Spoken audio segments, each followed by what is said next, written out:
ఎన్నికలు సమీపిస్తున్న వేళ బీఆర్ఎస్ కు మరో షాక్ తగిలింది. మండలి చైర్మన్ గుత్తా సుఖేందర్ రెడ్డి కుమారుడు అమిత్ రెడ్డి కాంగ్రెస్ బూత్లో చేరిపోయారు.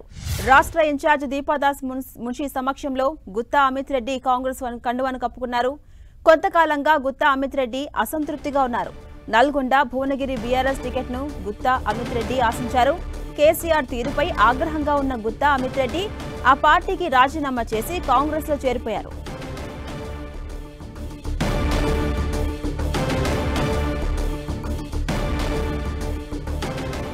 ఇదే అంశంపై మరింత సమాచారం మా ప్రతినిధి ప్రతాప్ అందిస్తారు. ప్రతాప్, లోక్సభ ఎన్నికలు సమీపిస్తున్న వేళ బీఆర్ఎస్ కు గట్టి షాక్ అనే చెప్పొచ్చు.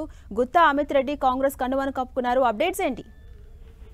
జాన్సీ, మీరు అన్నట్టుగా ఖచ్చితంగా లోక్సభ ఎన్నికలు సమీపిస్తున్న నేపథ్యంలో పొలిటికల్ ఈక్వేషన్స్ చాలా వేగంగా మారుతున్నాయని చెప్పుకోవచ్చు. ముఖ్యంగా బీఆర్ఎస్ సంబంధించిన కీలకమైన నేతలంతా కూడా ఆ పార్టీని వీడి కాంగ్రెస్ పార్టీలో చేరుతున్న పరిస్థితి కనపడతా ఉంది. ఇప్పటికే మండలి చైర్మన్ గా ఉన్న గుత్తా సుఖేందర్ రెడ్డి కుమారుడు అమిత్ రెడ్డి కూడా కాసేపటి క్రితమే కాంగ్రెస్ పార్టీలో చేయడం జరిగింది.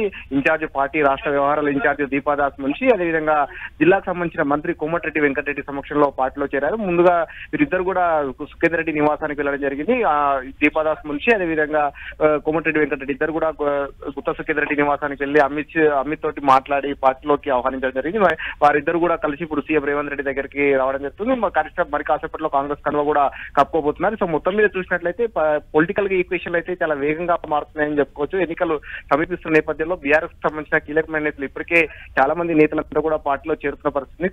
బీఆర్ఎస్ పార్టీని వీడి కాంగ్రెస్ పార్టీలో చేరుతున్నారు. చాలా మంది సీఎం రేవంత్ రెడ్డి కూడా ఇప్పటికే పార్టీ గేట్ ఓపెన్ చేశామంటున్నారు. అందులో భాగంగానే ఎమ్మెల్యేలు కానీ కీలకమైన నేతలంతా కూడా పార్టీలో చేరుతున్నారు. మరోవైపు మండలిలో కూడా కాంగ్రెస్ పార్టీకి ప్రస్తుతం అయితే బలం లేదని చెప్పుకోవచ్చు. మండలి చైర్మన్ గా ఉన్న గుత్తా సుఖేందర్ రెడ్డి పార్టీ వాళ్ళ కుమారుడే పార్టీలో చేరడం అనేది చూసినట్లయితే కనుక పూర్తిగా అక్కడ కూడా పట్టు కాంగ్రెస్ పార్టీ సాధిస్తుందని చెప్పుకోవచ్చు. సో మొత్తం మీద పొలిటికల్ గా పట్టు సాధించడం కోసం కాంగ్రెస్ పార్టీ చేస్తున్న ఎత్తులైతే ప్రస్తుతం ఫలిస్తున్నాయి. ఇప్పటికే ముగ్గురు ఎమ్మెల్యేలు కూడా కాంగ్రెస్ పార్టీలో చేరిన పరిస్థితి. అందులో కొంతమంది ఎమ్మెల్యేలు కాంగ్రెస్ పార్టీ ఎంపీ అభ్యర్థులు కూడా నిలిచిన పరిస్థితి. హైదరాబాద్ ఎమ్మెల్యే దానా నాగేందర్ కాంగ్రెస్ పార్టీలో చేరిన ఆయన ఇప్పుడు ప్రజెంట్ సికింద్రాబాద్ ఎంపీ అభ్యర్థికి కూడా పోటీ చేస్తున్నారు. స్టేషన్ కాన్పూర్ ఎమ్మెల్యే కడియం శ్రీహరి కూడా కాంగ్రెస్ పార్టీలో చేరారు. వారి కుమార్తె కడియం కావ్య వరంగల్ నుంచి పోటీ చేస్తున్నారు. అదేవిధంగా భద్రాచలం ఎమ్మెల్యే కూడా తెల్లం వెంకట్రావు కూడా కాంగ్రెస్ పార్టీలో చేరారు. మరికొంతమంది ఎమ్మెల్యేలు కూడా వరుసగా కలిసి పార్టీలో చేరేందుకు సుముఖత వ్యక్తం చేస్తున్న పరిస్థితిని పార్లమెంట్ ఎలక్షన్ సందర్భంగా అటు ఇటుగా కూడా ఎమ్మెల్యేలు కూడా చేర్చుకోవాలని కూడా ఒకవైపు ఆలోచన చేస్తున్న పరిస్థితి. మరోవైపు బీఆర్ఎస్ ఇప్పటికే ఒక సవాల్ విసురుతున్న పరిస్థితి అయితే ఉంది.